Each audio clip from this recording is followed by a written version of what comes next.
Olá, querido graduando. Nós vamos estar iniciando a nossa primeira videoaula, no caso assíncrona, conforme nós conversamos na nossa primeira reunião. Então, nós vamos dar, na verdade, uma revisão da parte de didática, na parte de planejamento de aula, que é muito importante. Vocês devem ter estudado, é pré-requisito dessa disciplina, a didática geral, né? Então, vamos iniciar. Primeiramente, o plano, ele é essencial para qualquer atividade. Via de regra no ensino, se trata muito algumas pessoas com a ideia da espontaneidade, que simplesmente, eu vou falar aquilo que é engraçado, vou falar sobre novidades. O foco é interessar o aluno. Não, o seu foco é ensinar um conteúdo. O seu foco é você estar trabalhando com o seu aluno para que ele seja competente em alguma coisa, para que ele compreenda, conheça e saiba executar alguma coisa. E entre essas finalidades, você pode ser divertido, você pode usar espontaneidade, mas tem que ter um foco. Então, o nosso foco não é entreter o aluno, nosso foco é trabalhar de fato com ele para um objetivo, né? E o plano nos ajuda a direcionar isso, porque dentro de um quadro enorme de conhecimentos que vocês têm aqui da universidade, da sua formação comum, você não vai poder ensinar tudo, você vai ensinar algo delimitado. Então, o plano de aula de biologia, ele é uma competência profissional. Nós estamos falando sobre coisas que não é ensinado na medicina, que não é ensinado no bacharelado, é ensinado ao professor, como ele faz um plano de aula. E você tem que ser competente nisso, porque ninguém vai lhe ensinar na escola, você vai ter que automaticamente praticá-lo, né? A partir desse período em diante, você vai ver muito o pedido que você planeje uma estratégia, planeje uma aula, faça uma intervenção pedagógica. Todas essas qualidades estão falando sobre o quê? Fazer um plano de aula. Bom? Para a gente pensar em plano de aula, nós falamos sobre, inicialmente, concepções pedagógicas. Como é que eu imagino? Não adianta dizer que você não tem teoria. Tudo que existe em ação, ele vem por base de uma proposta mental que você tem. Essa proposta mental nós estamos chamando aqui de concepções pedagógicas. Nós temos uma concepção que nós imaginamos como pode ser o ensino e a aprendizagem. Isso vai refletir em uma postura que o professor faz. O professor ele age, ele sugere ações. E isso vai resultar em ações concretas que o professor de fato faz e que leva o aluno a fazer também, né? Nós temos três concepções pedagógicas. A concepção que nós chamamos de tradicional, a a priorista e a relacional. A concepção tradicional, ela entende que o professor ensina e o aluno aprende. O professor é o detetor de saber e o aluno não sabe de nada, né? A postura diretiva quer dizer que tudo está baseado no professor. Ele dá aula, ele faz avaliação, ele faz a correção, ele não conta com nada. Então, tudo é dele. O aluno não reage muito, não precisa de muita interação do aluno, né? E as ações pedagógicas, via de regra, são baseadas em métodos e técnicas que o professor articula em passos, né? É um pensamento instrumental muito adotado, e isso sugere, por exemplo, que o professor ele sempre venha estar se atualizando com técnicas. O problema disso é que muitas das atividades têm trabalhado a ideia de um aluno autônomo ou de um aluno que interaja com a atividade, né? E para isso vem a segunda concepção, que é a priorista. Quer dizer que entende que o aluno ele pode e ele sabe sozinho, ele pode correr atrás, né? A postura do professor é não diretiva, ele não dá nenhuma proposta. O aluno é que propõe, né? Isso é muito ligado a projetos. O aluno faz uma carta de vários conteúdos que ele gostaria de estudar e faz um cronograma de estudos. Não existem técnicas específicas para isso, né? É mais um processo de orientação. Por exemplo, em Portugal, a Escola do Porto é muito conhecida por isso, né?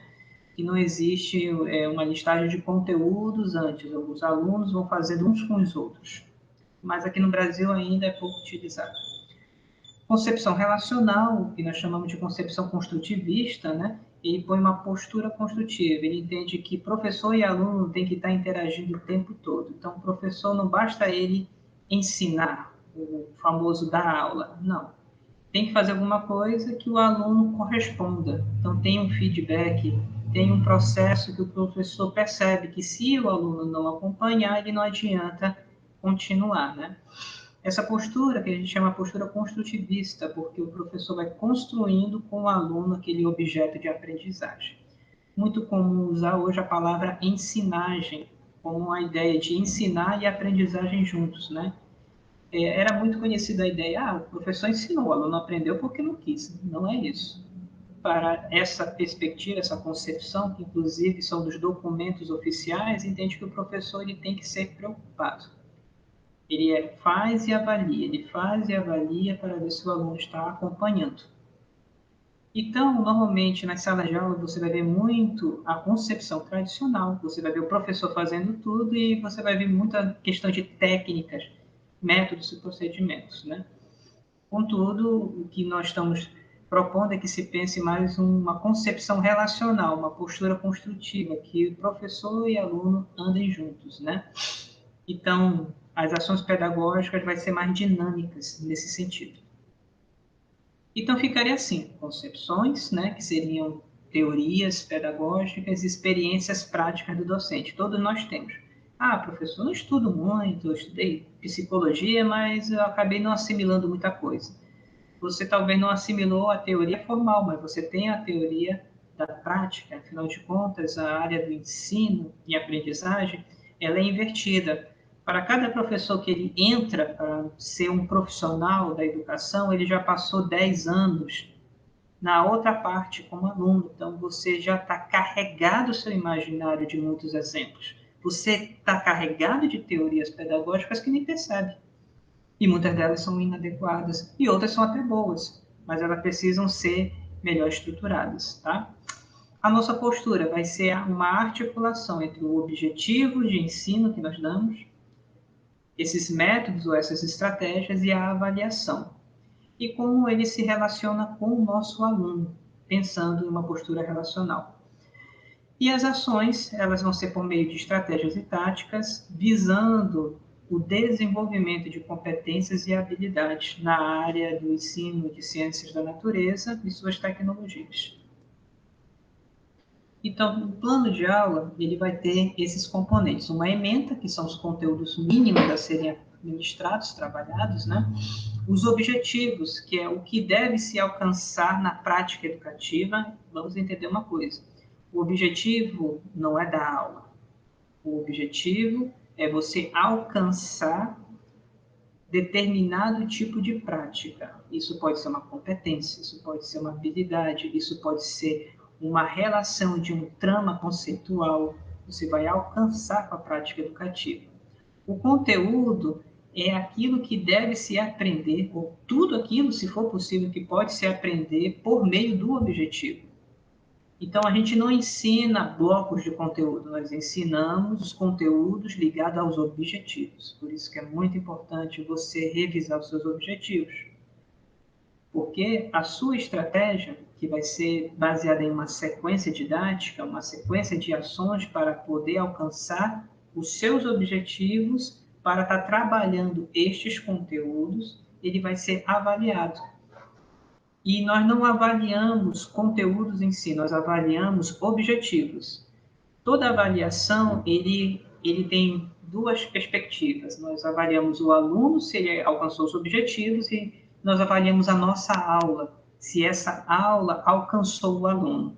Então, a avaliação, ela, vamos dizer assim, é relacional. Ela é do aluno, mas ao mesmo tempo é minha. Porque se o aluno não alcançou, eu posso ser um dos responsáveis por isso também.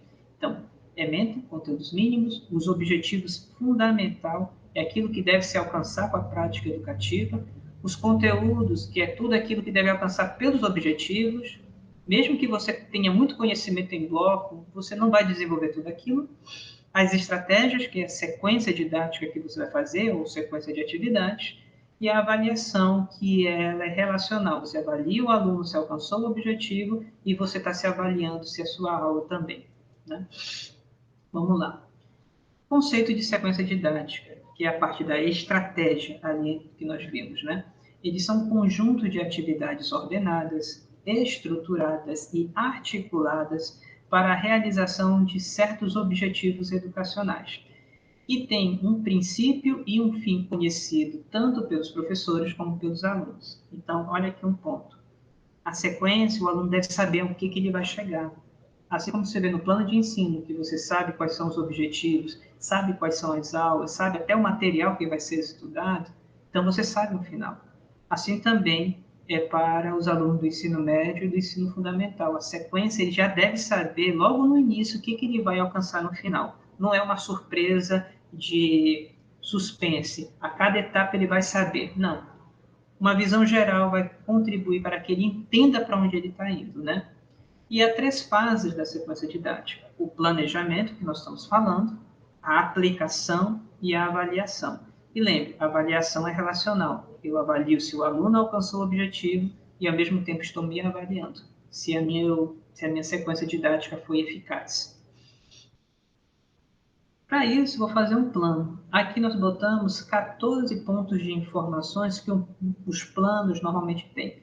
Não existe uma regra sobre o que tem nos planos. Então, eu coloquei somente os pontos que a gente vê que se repete nas escolas estaduais, municipais e particulares. O nome da disciplina, o curso que você está ministrando, primeiro, segundo, terceiro ano, o seu nome como professor, porque você é responsável pelo plano, o seu plano não precisa ser igual ao plano do outro professor que ministra a mesma série, o semestre, ano letivo, porque de um ano para o outro você pode mudar alguma coisa, carga horária que você vai estar trabalhando para aquela aula, a classe, né, em que será aplicado, porque cada classe é diferente da outra, elas não são iguais. Para uma classe você pode adotar uma estratégia, para outra estratégia. Números de alunos, para saber se é adequado a sua estratégia para aquela quantidade de alunos. Os objetivos, a competências e habilidades, que nós vamos ver mais à frente, nós temos a BNCC, e nós temos os parâmetros estaduais, os parâmetros municipais de educação, os conteúdos propriamente ditos, né? A sua sequência didática que você está preparando para esses alunos, os recursos necessários e a forma que você vai avaliar os objetivos. Bom, vamos lá. Então, o planejamento faz parte de toda atividade humana que se pensa os recursos e o tempo para algo.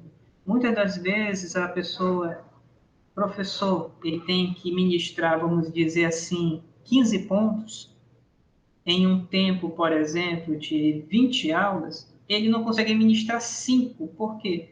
Eu quero falar todos os detalhes. Não dá certo. O plano ele é justamente para você limitar e perceber que você nunca vai conseguir falar tudo o que você gostaria de falar e que você nunca vai conseguir fazer tudo o que gostaria de fazer. Então, você vai limitar o quanto eu tenho de tempo, os recursos que eu tenho e as estratégias que eu posso fazer para alcançar. Quanto você for mais eficiente, melhor é o plano, tá bom? Quantas coisas são perdidas por falta de planejamento? Desperdício, tempo perdido, improdutividade e prejuízo. Às vezes a pessoa ela explica tanto, se esforça tanto, e os alunos acharam a aula super desinteressante. Mas quanta coisa pode se ganhar quando se planeja e utiliza-se os recursos e pessoas com o máximo de potencialidade. E pessoal, lembre-se, como qualquer profissão, nós aprendemos a ser professor. Ninguém consegue fazer planos sublimes de primeiro. A gente faz um primeiro plano, com uma primeira aula, dá certo, dá errado, volta e replaneja, reavalia. E aí você vai adaptando. Quem, por exemplo, for ministrar o mesmo assunto para 2, 3 turmas, percebe que na primeira sai meio desengonçado, na segunda sai melhor, na terceira e na quarta já está mais afinado. E você vai percebendo erros que já vai se autocorrigindo, o que é natural.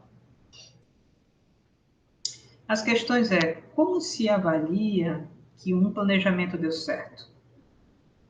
O que se faz quando um planejamento não dá certo?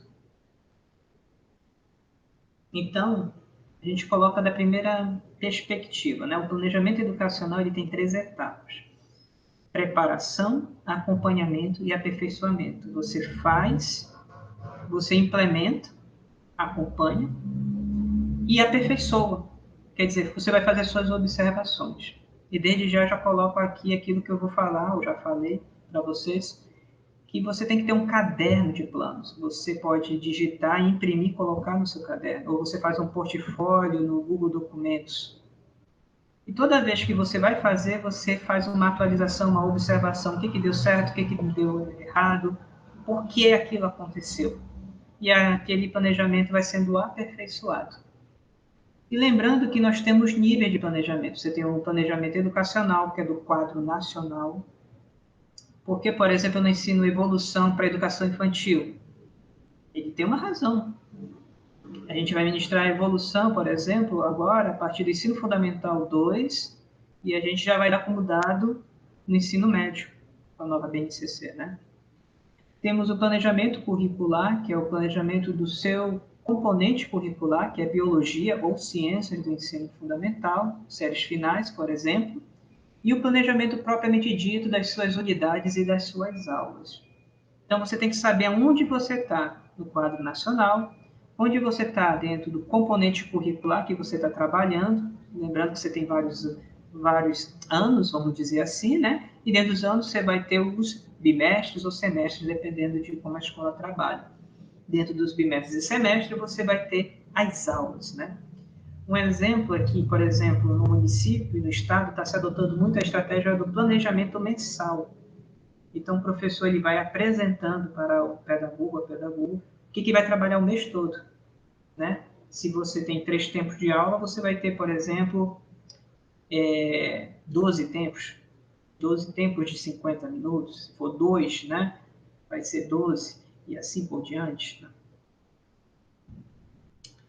Os planos são de natureza maior e geral, até o plano específico localizado. Nós temos o plano a nível de curso, vamos dizer assim, um curso de biologia do primeiro ano, a nível de unidade, quantas unidades de assunto você vai estar trabalhando, e dentro das unidades você tem a aula. A aula não se confunde com tempo, tempo é recurso, né? Uma aula pode durar 2 tempos, 3 tempos, 4 tempos, né? Ou não, uma aula pode durar meio tempo e você dá 2 aulas em um único tempo. Não confunda tempo de aula com aula. Tempo é recurso, né? Então, os planos de disciplina contêm uma duração, objetivos gerais específicos, conteúdos programáticos básicos, procedimentos de ensino e instrumentos de avaliação. O plano da unidade é um documento mais detalhado, que é o plano da própria disciplina, né? E a unidade refere-se aos assuntos da disciplina que forma um todo completo e que são desenvolvidos no espaço correspondente à urna ou algumas aulas. Vamos observar, você normalmente é convidado a fazer o plano de um ano todo. E aí, do ano, você vai fazendo as suas unidades. E dentro das unidades, as suas aulas. Né? Vamos imaginar que nós temos 200 dias letivos, possivelmente você vai estar trabalhando aí com biologia, uma carga de 80 horas anuais, uma média de 20 tempos de aula por bimestre, e aí você vai construindo as suas unidades. No meu primeiro bimestre eu vou ter 2 unidades, 1 unidade, 4 unidades. Em cada unidade vai ter 3 aulas, 4 aulas, e cada aula vai ter tantos tempos. Essa é a ideia da racionalidade dos seus recursos, para que você possa alcançar. E aí nós brincamos, temos o plano ideal e o plano real, né? O plano ideal é aquele que todo mundo faz o que você pensou, tudo funciona, o data show funciona, o computador funciona, a sua xerox que você copiou, né? Todo mundo trouxe o livro, é o ideal, né? São os conteúdos e as atividades profissionais que você vê que eles vão ter. Você vai se deparar, na verdade, com as turmas reais, né? A turma real, você vai ter gente que vai estar desnivelado com as séries, você vai ter pessoas que não têm material didático, você vai ter pessoas lá com inimizades e várias outras coisas. E aqui cabe um adendo. Toda sala de aula você vai ter duas dimensões, a dimensão social e a dimensão psicológica. A dimensão social são as interações interpessoais que você vai ter. Essas interpessoais a nível de sala de aula, a nível de séries, a nível de grupos e a nível de comunidade. E você vai ter a dimensão psicológica, que vai estar ligada à aprendizagem, à área emocional, a vários impactos, né? Então, nós somos convidados, antes de começar com o plano, do que você entregar, conheça a sala primeiro. Quem são teus alunos? Aonde eles moram? Eles estudaram bem esse assunto? O que eles gostam, né? O que nós chamamos de diagnóstico escolar.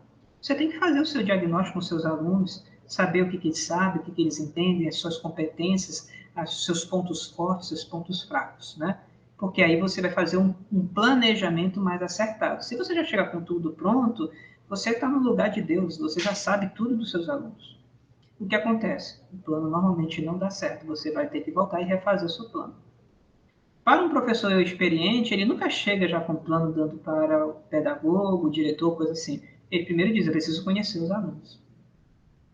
Depois de uma, duas, três aulas com os alunos, eu posso ter um plano. O que eu posso fazer é um planejamento de assuntos para poder dizer como é que a gente vai poder trabalhar junto com as outras disciplinas, mas plano de aula mesmo depois do primeiro contato. Por quê? Você faz um diagnóstico, você faz o seu plano e aí sim começa a interação com seus alunos, né? Aqui nós colocamos a elaboração de planos de unidade não impede, porém que o professor proceda também um planejamento com cada aula.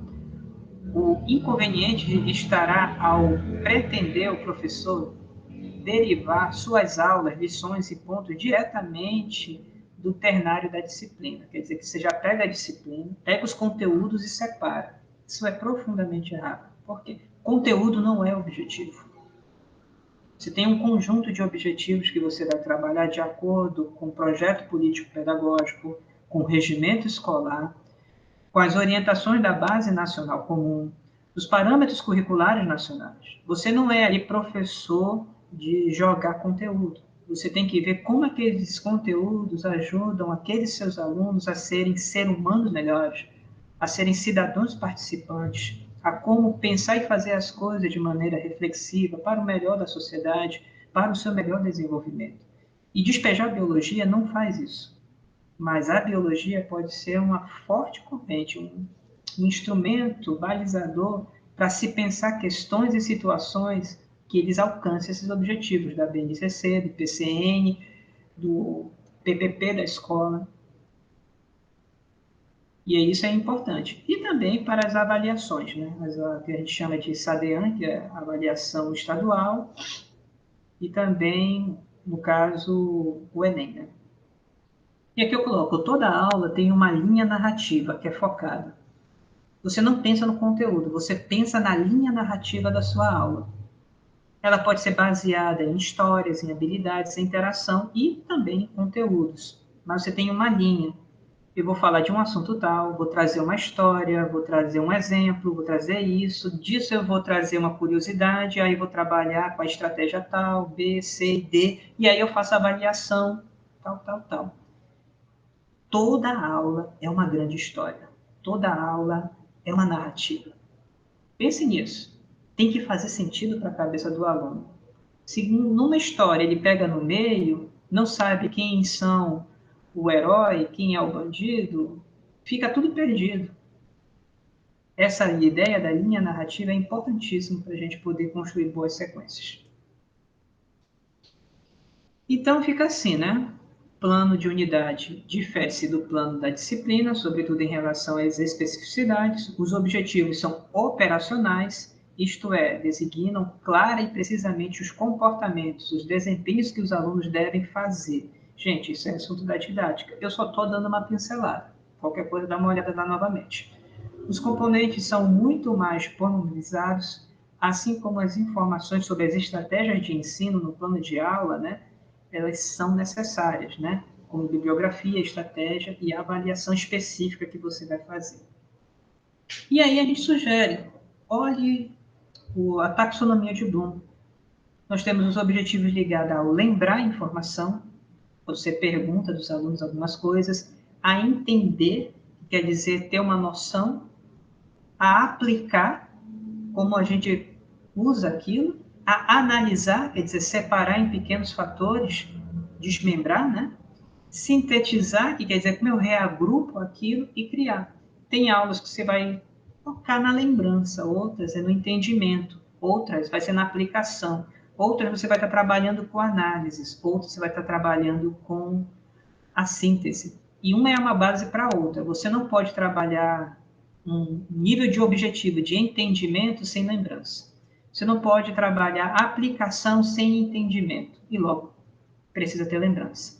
Não adianta analisar sem aplicação, porque não vai ter não vai saber como separar se não entende e se não aplicou. E assim por diante. Quanto mais alto é o objetivo, mais cargas e processos cognitivos elas precisam. A coisa mais difícil que tem é criar. Não digo que é difícil no sentido da pessoa ter a capacidade, eu digo do processo pedagógico que você está direcionando. Ele não pode criar simplesmente da sorte. Você tem que oferecer um caminho epistêmico, um caminho de conhecimento para ele chegar a criar, por exemplo. E nem toda aula tem o objetivo de criar, nem toda aula tem o objetivo de sintetizar, nem toda aula tem o objetivo de analisar, né? A maioria das nossas aulas está no entendimento para análise. Mas aí, como diz, depende do assunto e do seu planejamento. E dentro disso, os objetivos vai ser trabalhado os grupos dos cognitivos, que está ligado aos conhecimentos conceituais, os afetivos, que está muito ligado aos objetivos atitudinais, e os psicomotores, que está ligado muito aos objetivos procedimentais, né? Aqui um exemplo, uma modalidade didática que é o uso de espaço não formal. Uma definição, é um ambiente fora da escola. Procedimento padrão, é ter uma aula expositiva, visita a um ambiente com um roteiro e avaliação depois. Pontos positivos, é muito estimulante. Pontos negativos, precisa de logística, né? Aqui, vamos falar sobre o lixo, o resíduo sólido, se você preferir, né? Compreender o processo de destinação do lixo. Uma aula expositiva sobre isso. Uma visita a uma usina de reciclagem, né? Materiais, translado, autorização dos pais e pessoas para te acompanhar. E avaliação, uma avaliação escrita, um relatório de visitas e observações das verbalizações dos alunos, né? Aqui uma visão geral de uma estratégia, e já com a sua sequência didática, né? Observe como é que nós vamos construir os objetivos. Aqui no objetivo foi compreender o processo de destinação do lixo.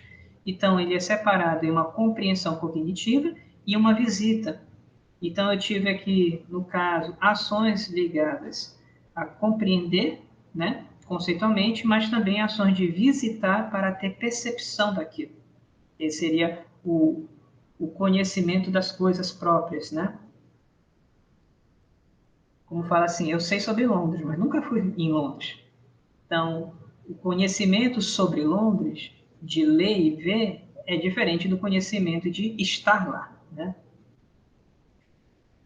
Quais são as nossas orientações para os objetivos? Focalize no comportamento do aluno e não no professor. Não é o que você vai fazer, é o que o aluno vai fazer. Utilize os verbos que descrevem comportamentos observáveis. Não diga aquilo que vai acontecer na mente dele, mas aquilo que você pode depois apanhar, né? Ao final da instrução como resultado de aprendizagem. Especifique as condições de realização. Estimule cada objetivo de forma que ele descreva um comportamento no final, né? E formule os objetivos instrucionais relevantes e úteis. Se puder eliminar o máximo de objetivos, melhor ainda. Quanto menos objetivo, mais fácil de avaliar fica, né? Aí não se esqueça, o objetivo, ele orienta o conteúdo. Objetivo e conteúdo orienta a sequência didática. A sequência didática, ela dá instrução aos recursos e à bibliografia. E assim por diante, objetivo, conteúdo, estratégia orientam a avaliação. E quais são os tipos de conteúdo? Novamente, revisão, tá? Nós temos 3 tipos de conteúdo. Conteúdos conceituais, conteúdo de fatos, né? No caso, Declarativos, o Dia da Independência do Brasil, o que significa DNA. Conceituais, são os representativos, o que é DNA, para que serve DNA. Princípios, que são orientações. O que eu faço com um teste de DNA para a população que não tem um pai reconhecido? E teorias e ensaios, que seria a organização para explicar. Então, tudo isso são conteúdos conceituais. Procedimentais. Procedimento, uma ação ordenada. Técnicas, uma ação ordenada para um fim. Método, é um conjunto de ações para determinados fins. Parece que a gente não usa, mas usa muito procedimento, técnica e método na nossa aula, mas muita gente ignora. Se você anotar, você vai entender. Muita gente não consegue fechar o seu planejamento, o tempo nunca bate, porque ele só coloca o conteúdo conceitual e se esquece que está utilizando muito conteúdo procedimental. E os conteúdos atitudinais, né, que são os valores, que é atribuir valor a algo. Atitudes, que é atribuir uma ação motivada, fazer algo de maneira motivada por algo, né? E normas, que seria atribuir a ação por regras. Um colega uma vez ele sugere, quer pensar bem a ordem desses conteúdos? Pensa primeiro nos atitudinais, depois nos conceituais e no final nos procedimentais. É lógico que todos eles são inseparáveis um do outro. A gente está trabalhando e ao mesmo tempo está trabalhando os três, né? Só que determinada ênfase em cada um, né? Mas pense nisso, nesses pontos aqui. A visão tradicional fala assim, eu tenho um plano de curso, meu plano de unidade, meu objetivo geral, meu objetivo específico, e eu faço os meus passos para a avaliação. Parece uma sequência linear. O problema é que quando um desses passos trava, como é que fica a aprendizagem? Aí a ideia de você não pensar somente na estratégia tradicional, você pensar no relacional, né? E aqui nós trazemos a ideia da ensinagem, não é assistir aula, é fazer aula. Que as suas aulas sejam mais do aluno fazer e menos de você falar. Então, aí está o nosso desafio. Superar um modelo sentado na fala do professor, em que se torna o dizer do conteúdo como um ato predominante do ensino e a repetição do aluno como um ato de aprender. A gente sabe que o aluno repetido não quer dizer que ele aprendeu. E também não quer dizer, por eu estar falando alguma coisa, que vocês estão entendendo. Isso aqui é parte da aula, mas não é toda a aula. A aula de verdade está lá quando vocês estiverem fazendo atividades. Em direção a uma nova construção de sala de aula em que coabitem tanto o dizer da ciência e por meio ou não do dizer do professor. Uma boa aula pode ter aula toda do professor calado. Os alunos trabalhando, sim, é uma boa aula, né? E quanto à leitura da realidade, ou sobre a ação sobre ela, né? No qual o aluno, como futuro profissional, terá que dar conta. Quanto mais o aluno ele tomar atitude de fazer, mais autonomia e melhor ele se desenvolve, né? Por isso que a gente fala, não é assistir aula, é fazer aulas, né? E aqui eu deixo essa frase do professor Vasconcelos, né? A interação intencional, planejada, responsável entre aluno, professor e o objeto de conhecimento configura a essência da relação pedagógica. Então, ensinar é um projeto coletivo. Por isso, em vez de passos, há movimentos. Em vez de métodos, há estratégias. E em vez de pensamento fixista, há um pensamento complexo, várias camadas, muitas coisas acontecendo ao mesmo tempo. Tá bom, pessoal? Com isso, a nossa primeira atividade vai ser isso, fazer um plano de aula para o ensino fundamental ou para o ensino médio com o tema açaí. Aonde a biologia entra nisso? Como é que o açaí está presente? Parece simples, mas aí está o desafio. Quero que vocês me entreguem um plano de ensino com os elementos que nós apresentamos nessa aula. Aqui algumas referências. Muito obrigado e é só por hoje.